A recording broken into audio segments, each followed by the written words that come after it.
You are at the fourth of 6 writing track panels that Nerd Street, who runs Twin Cities Con, has been putting on. So we do this at all our different cons, and the fun thing is, I'm out of breath.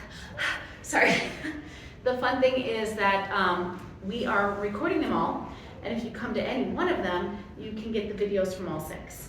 So at the end, you'll get to come on up and scan the QR code, and we'll send you the videos from all 6 of the writing track panels. So I'm just waiting for Chris to get on back, and if he discovered the men's rooms were just as closed down as the women's rooms, it may take him a second. So, but this one is going to be our Your World After Midnight, and this is all about gore, steam, and dark motivations of characters. So we're just going to get a little bit, fun with our writing here as soon as Chris is back. What about you, Doug? Do you go dark in any of your stuff? You're welcome to join us. I usually don't get too dark. I've got one book that I generally push the 18+ crowd, but it's more certain bad adult decisions a character makes that I'm sensitive about around teenagers. Okay. So it doesn't really It's more about, like, it's pushed the 18 over to satisfy the parents who get upset if their kids read it. adult situations. Yeah. So, thanks for joining us. So, what have you guys done today so far? We did the Trivia. We came and did trivia first. Fun. And then the cosplay on a budget. Cool. photos. And we had photos with some avatar. The Airbender. Yeah. And then punch. Yeah. And then we had the avatar looking panel. Are you guys here all weekend? The weekend pass. That's good. So probably you got a chance to like do some of the cast stuff and the fun stuff before it gets really crazy. Yeah. So. So we were picturing tapping to make sure we're hustling to the place that he gets seats. Right. Yeah. Definitely. I supposed to be this early to get seats the next time. Well, hopefully Chris will get back here soon. He likes to keep you waiting. Do you usually cosplay? Yes and no. Okay. What do you usually cosplay as, or who I should say? Tomorrow we're doing Scooby-Doo. Are you guys like gonna be the whole gang? I am not. We're being 3/5 of the gang. Oh. I don't have any. And then Sunday we're doing Stranger Things. Okay, super fun. Super fun. Hellfire debate get going on. Mm-hmm. I'm just in Scooby then. Scooby down. Some goes on. So you're Velma. Yes. Yeah. You're a perfect Velma. It's like you got the face for it. Absolutely. So, Honestly, we have Daphne over here. lovely. And you are She's actually Better Daphne. better. So Better we have two Daphne. Daphnes. Two Daphnes, No. a Velma, and a Not. It's actually Shaggy. Are we shy? Okay. I think it fits a little better. You're the we should buy you a mask, and then you can just be the person wearing a mask. You can just put on an ascot. It's always a white man. There you go. Yeah. That's true. It's always a white man. Typical. There he is. I'm You here. weren't joking about the bar. I was. Dude, where's my drink, man? That's valid. No. I was like, I just assumed you were looking for the bathroom. All right. Yeah, that was 18+ There you go. discussion. You got the beautiful. Can you close the back door for us, please, again? Thank you so much. True story. There was 2 of those on the way up here. All right. Gore, steam, dark motivations. We're going to hit it all. So first, let's, just for our folks here, we're going to reintroduce ourselves one more time. I'm Chris. Hi, Chris. I write sci-fi, fantasy, horror, and comedy, and some nonfiction, I would say. I go by Red. I write under the names Jerry Shepard, Reggie LaBerge, and Maggie McMahon. And I've written all over the map. I'm a multi-genre author, but these days my focus is on science fiction that goes dark. It goes dark. I'm not a horror person, but I definitely go dark. So, so we're gonna get into some of that. So Chris, do you want to kick us off with a little reading? Yeah. Yeah. So let's see what kinds of things we're talking about. All right. Hope you guys are in for an all-nighter. We're gonna start. On page 1. Good start. I am going to start page 2, actually. Ooh, how about that? I'm gonna read 2.5 pages. So is that probably Yeah. 6 minutes? I'm gonna guess. Give or take. This is I tell people. So this is my horror series, Shadowless. By series, I mean it's one book. There's a short story in the series too. When I wrote this, I launched this as 3 books because this came out during COVID. This is kind of my labor of love. This book I wrote and rewrote and rewrote and rewrote some more. More drafts of this than anything else. I was never happy with it. But finally I was. And now we have it, but it came out as 3 ebooks. So it launched as a series. I was trying something new through COVID. I probably should just release it as 1. But anyway, I'm going to read the dedication too, because it's fun. And I have a microphone and you don't. For my kids, in case I never told you, there really were monsters in your closet. Prologue.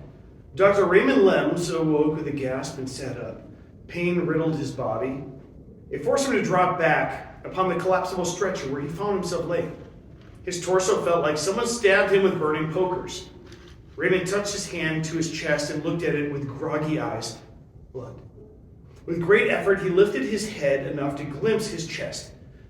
Raymond cried out as he peeled away the blood-soaked gauze. Bullet holes? Why can't I hear anything? He could only feel an empty rattle in his throat as he screamed. Tinnitus drowned out all sounds. Shock rang in his ears, drowning out everything else. Where in the hell am I? What happened? This is all General Braff's fault. I'm certain of it. Raymond didn't recognize the room. Although it looked familiar, those were the same color schemes company designers painted at his research lab. Supposedly they calmed people, he growled. Raymond had quit the lab after finding they had begun secret experiments on children and the disabled. Wiping away a hot tear, he tried to piece everything together, but he couldn't remember anything that had happened since meeting up with Agent Schofield at the crappy diner. Why can't I remember? He barely heard his voice as the ringing in his ears lessened. He knew why he couldn't remember, but he refused to entertain such a notion. If he'd become a carrier, if those things had controlled his body, then all hope was lost. Even though Raymond wasn't a medical physician, he was still a doctor. And as such, he recognized many of the haphazardly strewn medical supplies upon the table next to him. A bag of blood hung on a rack. It fed into his IV and kept him from bleeding out. Why did they leave me here? Why? Where are the doctors and nurses? A second bag of fluid hung nearby. This one contained a mix with morphine, but it hadn't been injected yet. Shakily, Raymond pinched the catheter and rammed it into his vein. It only took a few tries. After a few seconds, the pain relaxed enough that his ears began operating again. His body fought back against the trauma and shock. He looked over his body again, assessing the swelling and purple bruises. Some kind of noise blurred in the hallway as he looked over the bullet wound. Who in the hell shot me? Raymond wondered as he scanned his surroundings with fresh eyes. And who puts a gunshot victim in a supply room? He groaned and crawled off the bed and staggered across the linoleum. He knew the answer. Someone with no intention of coming back. The research scientist yanked the intravenous lines from his arms and pushed open the door where the swelling sounds of chaos greeted him.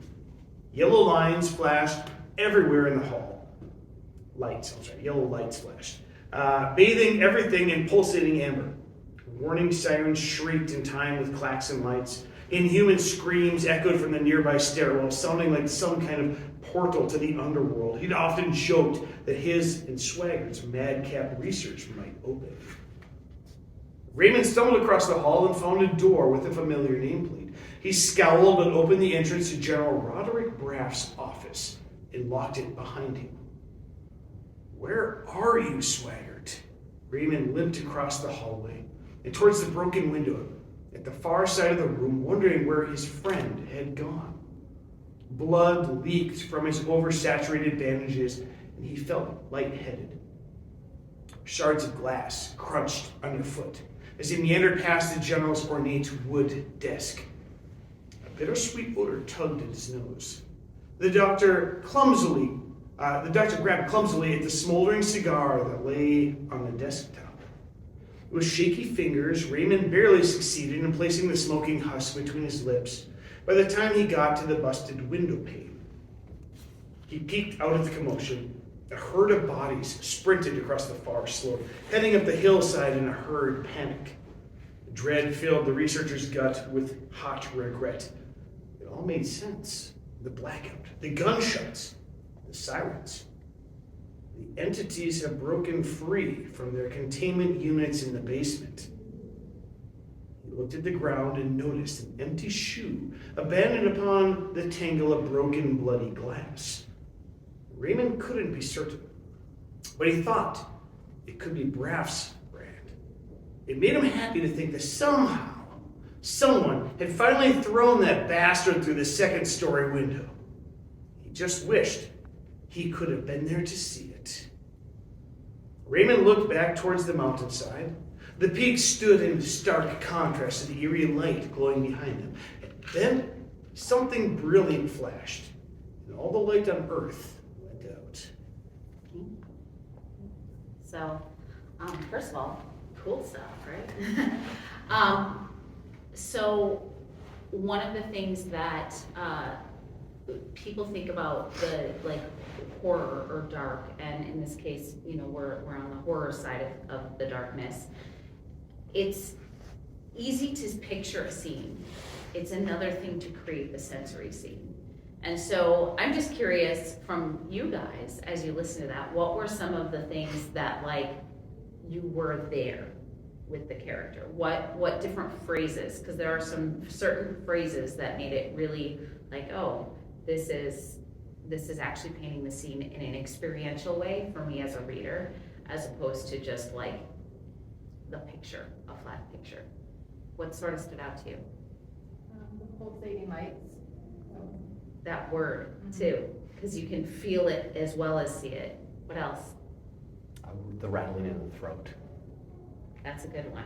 So that, again, it's one of these things where there's a combining of senses. So that's almost like you can feel it thinking about it, you can hear it, you can almost taste it. You look like, you were nodding. I just didn't know if you also had something. Just the word tinnitus, immediately, the ringing in the ears, that's immediately sensory. The crunching of glass under the feet. That one got me, the crunching of the glass. The ornate desk, the description of the mountains with the light behind it suddenly blinking out, for sure. So every one of these things that you guys nailed on, they were a combination of senses. And so that's actually one of the ways to next level your writing, is to go and not just have it be, yes, full sensory, okay, I'm going to say what's heard, I'm going to say what's sound, but to use the word pulsating with lights. So now we almost have this combination, the rattling in the throat, again, it's a combination. And so anytime that you're doing something where you want to hit your people at a really guttural level, it's nice to do a combination of senses, because you're going to be pulling your reader in multiple ways. So thanks for sharing a little horror. I'm going to share a little dark motivations with you, and then we're going to also talk steam. We're going to talk about why you do this in your writing and when maybe you should pull back, and not maybe do as much. So the scene I'm about to read you is about dark motivations, and this is a scene that my youngest daughter was mortified that I wrote, and there was a word that she's like, "Mom, you used this word," And she just, I'm not gonna put it on there, so I'm gonna read it off of my computer here, but it's from this book. This is a scene that after I wrote it, I was physically ill. But the thing about when you're creating a character who's really ugly and gross and has that kind of visceral blah. So hopefully you're gonna feel kind of gross about him too. And then I'll let you analyze me the way I analyze you. All right. Wayne walked around the hangar while his captain sat in the middle of another one of his sob fests with his brother at a